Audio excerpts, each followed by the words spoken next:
Have you ever felt like life moves in waves, moments of triumph followed by quiet pauses, days filled with energy, and others soaked in silence?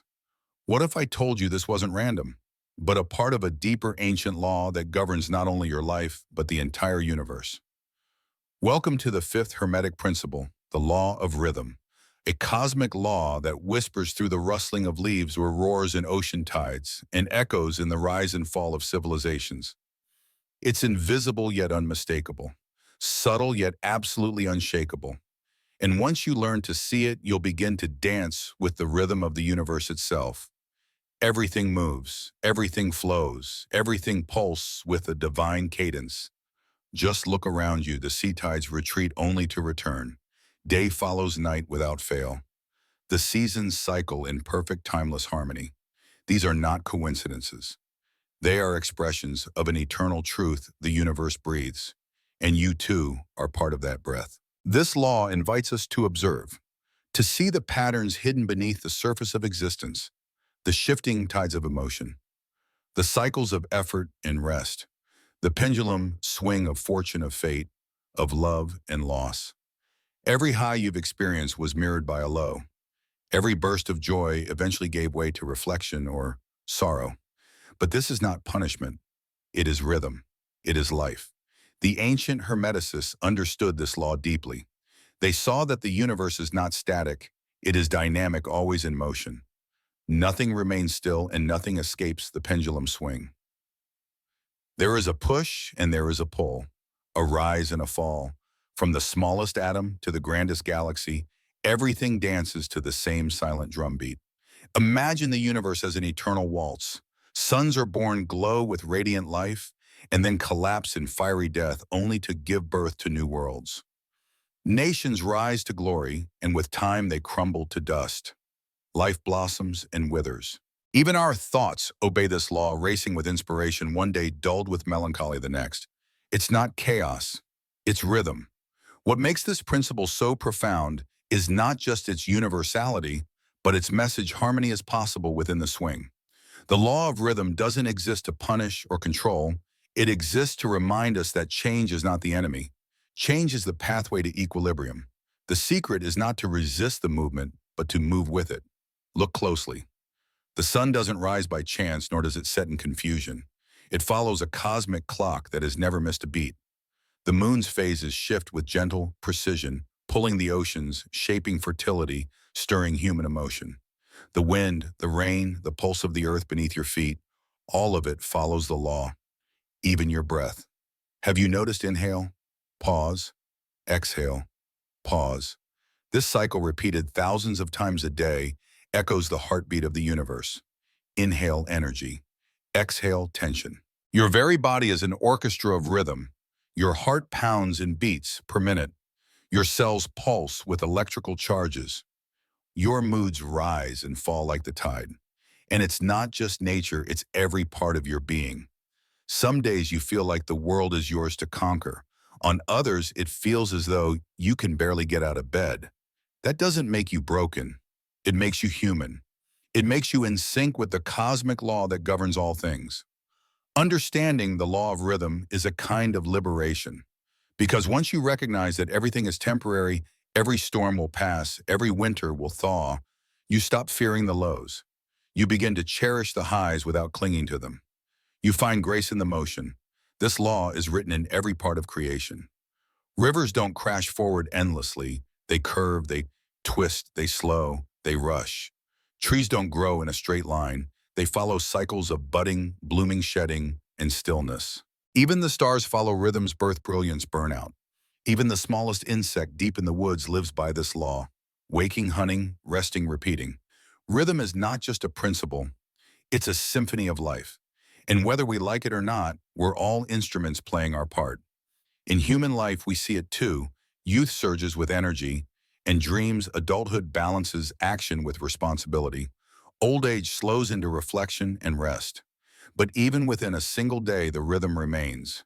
Morning begins with light and renewal. Midday hums with movement, and night invites silence and restoration. What rises will fall, but what falls will also rise again. The pendulum never stops, but when we center ourselves, we ride it with wisdom, not fear. Imagine the entire universe breathing in and out, galaxies expanding, then contracting, light spreading, then dimming. It's the breath of God, the pulse of infinity. This expansion and contraction is not destruction, it is renewal. It is rebirth. And perhaps the most profound part of all is that rhythm doesn't only happen outside of us, it lives within. Our thoughts, our emotions, our creativity, our doubts all rise and fall in waves, just like the ocean, just like the stars, just like the universe. So how do we live in harmony with this law? We observe, we reflect, we surrender to the movement without becoming lost in it. We stop grasping at permanence and start flowing with grace. When joy comes, we celebrate it fully. When sorrow visits, we hold it gently, knowing it too will pass. We stop trying to escape the swing, and instead we learn to balance in the middle. This is the rhythm of existence. This is the heartbeat of the all. And once you align yourself with it, life begins to feel less like a struggle and more like a dance. The law of rhythm isn't just a philosophical idea, it's a lens, a way to see the world with new eyes, to understand that even in our darkest moments, the universe is still moving, still pulsing, still alive. So next time you find yourself overwhelmed or exhausted or lost in chaos, pause, breathe, remember the pendulum, remember the tedas, and know this: you are not out of sync. You are not failing. You are simply moving through the rhythm of the cosmos. Let yourself move with it. In the previous section, we explored how the law of rhythm moves through nature, time, and the universe. But this eternal dance doesn't just happen around us, it moves within us too. Even our emotions obey this cosmic law. Think about it. Aren't there moments when everything seems to glow with joy, when your heart feels light and the world appears radiant? These highs are beautiful, but inevitably they are followed by quieter times, moments of sadness, doubt, or unease that drift in like a cloudy sky after sunshine. Trying to resist this emotional tide is like trying to stop the ocean with your bare hands. Futile. Many of us chase after a permanent emotional high, longing for stability or everlasting happiness. But to expect one state to last forever is like trying to hold a river still. The current must flow, and trying to freeze it only creates suffering. The secret isn't in control, but in observation without attachment. When you're riding a high, soaring in success, love, or inspiration, embrace it, celebrate it, but do so with the quiet wisdom that it too shall pass. Likewise, when you're down in a valley, struggling, grieving, or stuck, remember that the tide always turns. The pendulum always swings back. As the great Persian poet Rumi said, "This too shall pass." This is the rhythm of life, a pendulum in constant motion. It may swing wildly between joy and despair, but it always returns to center. It doesn't punish or trap us. Instead, it reminds us every experience is part of a greater universal dance. When you truly understand this, you stop fighting the tides. You stop swimming against the current and begin to navigate with it. This is the path to inner harmony. Picture your emotions as an invisible pendulum swinging between extremes. In one moment, you feel joy, light, open, and full of life. Then, without warning, you're hit by a wave of sadness, anger, or frustration. This emotional ebb and flow is not a flaw. It's not a weakness. It's natural. It's the very rhythm that governs existence. But most of us try to resist this movement. When we're happy, we try to cling to the feeling, holding on as if we could trap it in a bottle. We want to freeze the moment, stop time, lock joy into permanence. But the harder we cling to one extreme, the more violently the pendulum swings to the other side. And there lies the trap. The more intensely we grasp at pleasure, the more powerfully we experience its opposite. The higher the peak, the deeper the valley. That's the law of compensation in action. What swings far in one direction must swing equally in the other. And when we're down, when our emotions turn dark, we do everything we can to escape. We numb ourselves with distractions, run from discomfort, or deny the pain entirely. But fighting the rhythm only drains us. Like trying to push back a tide, it leaves us exhausted. Instead, the invitation is this: let the movement occur. Let the emotion rise and fall like a wave passing through you. Don't cling, don't resist, just be. This is a lesson echoed by spiritual masters across time. The key is neutrality. not indifference but balance. As Hermes Trismegistus wrote, the master is not a slave to the pendulum. He observes the motion but is not carried away by it. To embody this wisdom is to live at the center of the swing, at the point of stillness. The pendulum may move, but you remain rooted, and that center is where peace lives. When you feel a strong emotion, whether it fills you with bliss or pulls you into sorrow, pause. Step back, observe. Ask yourself, what am I feeling? Where is this pendulum taking me? This simple moment of awareness can break the spell of reactivity and restore clarity. Imagine your emotions as the weather. One day the sky is bright and calm. The next it's stormy and dark. But you are not the storm. You are not even the sunshine. You are the sky itself, vast, unchanging, incapable of holding it all. Understanding this truth is liberating. You realize that no emotional state, no matter how intense, is permanent. Neither the pain nor the ecstasy will last forever. This doesn't make you numb, it makes you wise. With this awareness, you learn to savor the highs without becoming intoxicated by them. And you learn to sit through the lows without being destroyed. You stop swinging wildly and begin to find stillness amidst motion. At the heart of the law of rhythm lies a deeper expression, the law of compensation. It's the universe's way of restoring balance. As the Kabbalion says, the measure of the swing to the right is the measure of the swing to the left. Rhythm compensates. This is not just poetic, it's precise. It explains why after periods of hardship, we often experience profound growth. Why the pain of heartbreak can open us to deeper love. Why the sorrow of loss can awaken compassion. In the great cosmic dance, the law of compensation ensures equilibrium. Every movement in one direction is matched by its opposite. On the physical plane, this is easy to observe.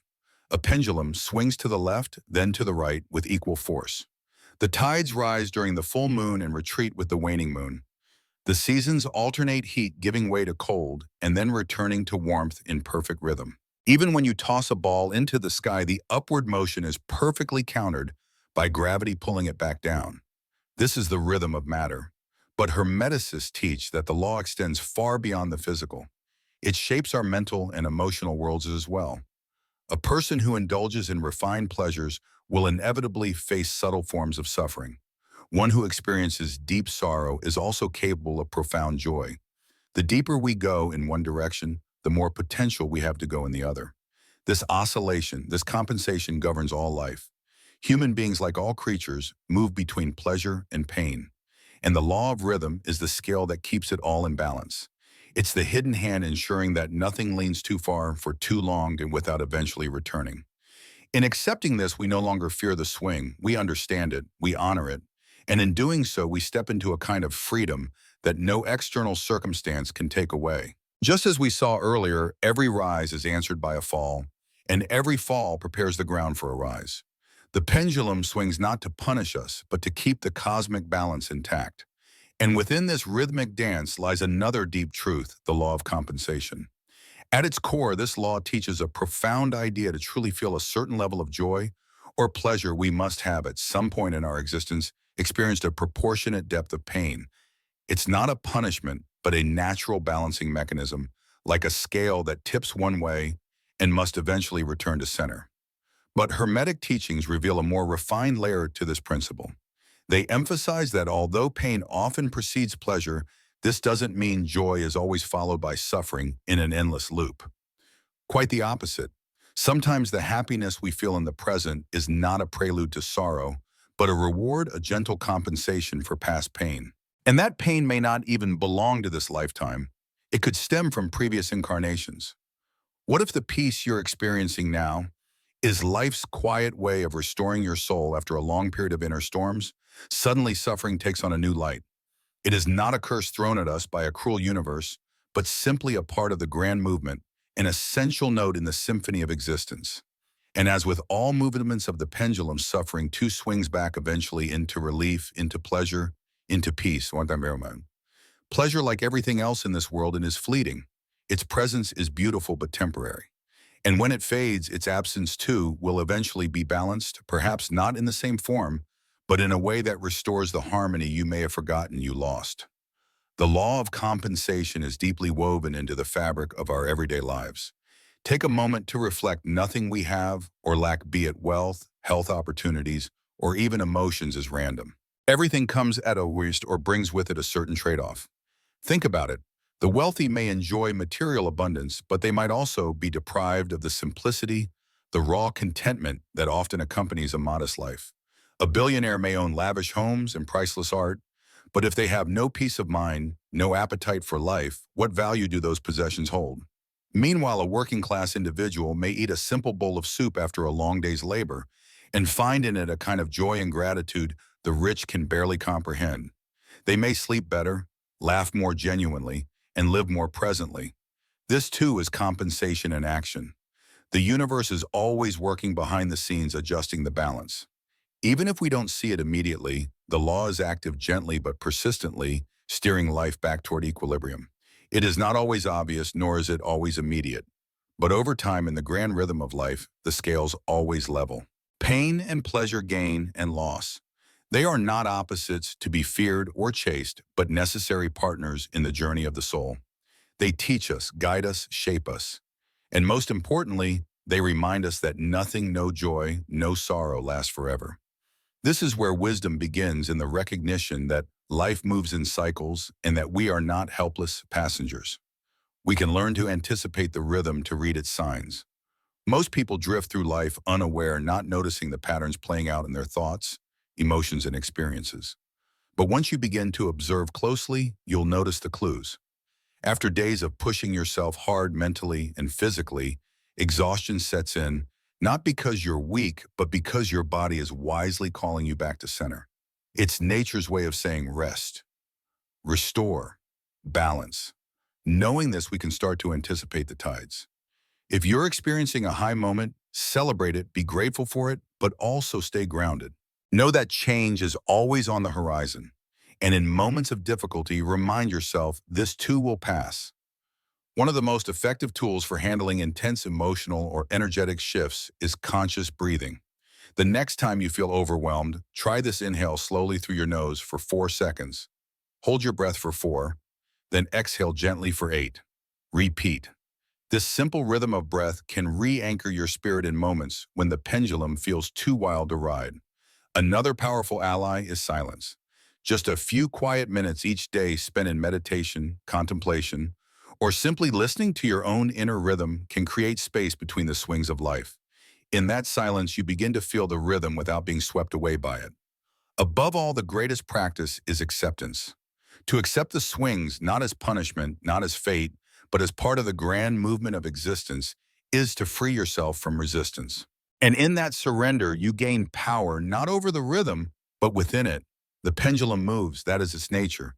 But we are not the pendulum, we are the witness. And when we learn to dance in time with life's rhythm, rather than stumble against it, we find something extraordinary: freedom. Freedom from fear, freedom from clinging, freedom from despair. Because we finally understand the rhythm never stops, but neither does the possibility of harmony. So listen. Listen to the quiet tides within your soul. Learn their pattern. Honor their flow. For in the dance of rhythm and compensation, you will find not just balance, but peace. And maybe, just maybe, the truest kind of joy.